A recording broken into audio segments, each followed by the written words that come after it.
Hello everyone, আসসালামু আলাইকুম। কেমন আছো তোমরা সবাই? তা আজকে আমি আটা দিয়ে খুব মজার একটা নাস্তা তোমাদের সাথে শেয়ার করব। তো নিয়ে নিয়েছি একটি ডিম, স্বাদ মতো লবণ, 1 টেবিল স্পুন চিনি, 3 টেবিল স্পুন রান্নার সয়াবিন তেলটা। তো নিয়ে আমি একটা হ্যান্ড উইচের মাধ্যমে সবগুলো উপকরণ একসাথে মিশিয়ে 1 কাপ নিয়েছি আটা। তো আটা অল্প একটু রয়ে গেছে, তো ওটা লাগলে আমি লাগাবো। তো পুরো সম্পূর্ণ আটাটাই দিয়ে দিলাম। তো দেখো কত সুন্দর একটা ডো তৈরি হয়েছে। তো এখন একটা পলিথিন পেপার দিয়ে আমি 10-15 মিনিটের জন্য রেখে দিয়ে এখন আমি নামিয়ে নিচ্ছি। আমি আবারও এটাকে খুব ভালো করে মতে নিচ্ছি। তো এটা আমি আবার রুটি বেলে একটা পরোটার শেপ দিয়ে আবারও রুটি বেলতে হবে। তো দেখো আমি কিভাবে পরোটা শেপ দিয়ে দিচ্ছি। এরকম পরোটা শেপ দিয়ে তোমরা এটাকে আবার রুটি বেলে নিবে। তো ভিউয়ার্স, ভালো লাগলে প্লিজ একটা লাইক দিয়ে কন্টিনিউ করেও আমার ভিডিওটা। তো দেখো আমি রুটিটা সুন্দর করে বেলে তা থেকে আমি 3 ভাগ করে নিচ্ছি, কারণ এটা অনেক পাতলা করতে হবে। তো সম্পূর্ণ রুটিটা দিলে হবে না। তো দেখো আমার রুটিটা বেলা হয়ে গেছে। এখন আমি একটা ক্যাপের সাহায্যে সবগুলো এভাবে কেটে নিব।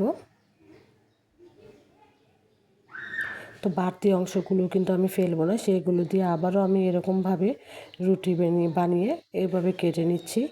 দেখো এখন আমি এগুলো সাইড দিয়ে একটু ডিজাইন করে নিচ্ছি। এরকমভাবে ডিজাইন করে নিতে হবে। তো একই রকম করে সবগুলো আমি সাইডগুলো কেটে ডিজাইন করে নিচ্ছি।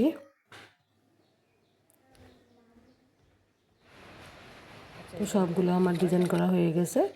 এখন আমি একটা কাপের মধ্যে অল্প একটু আটা গুলিয়ে একটু আঠা বানিয়ে নিয়েছি। তো সবগুলো রুটির মধ্যে এক এক করে এই যে মাঝ বরাবর এই আটাটা দিয়ে দিচ্ছি।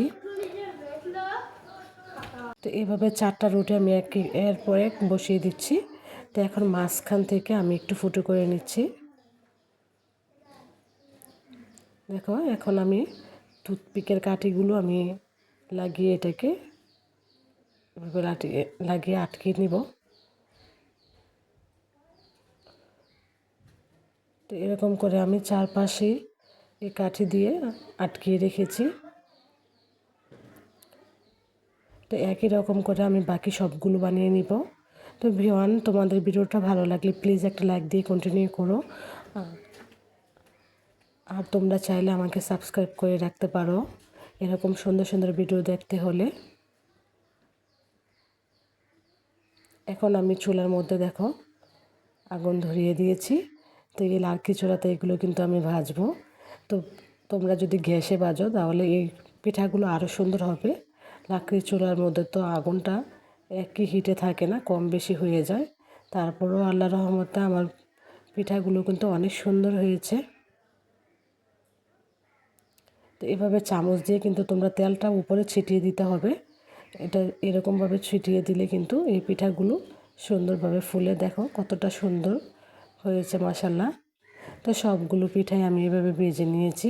আর এগুলো অনেক মুসমুসে হয়। অনেকে এইগুলোকে শিরা দিয়ে খায়, তো আমার শিরাটা তেমন একটা ভালো লাগে না, সেই কারণে আমি শিরা দিইনি, এইভাবে তৈরি করে দেখিয়েছি। তো তোমরা চাইলে এইভাবে ভেজে শিরার মধ্যে দিয়ে খেতে পারো। আজ এখানে আল্লাহ হাফেজ।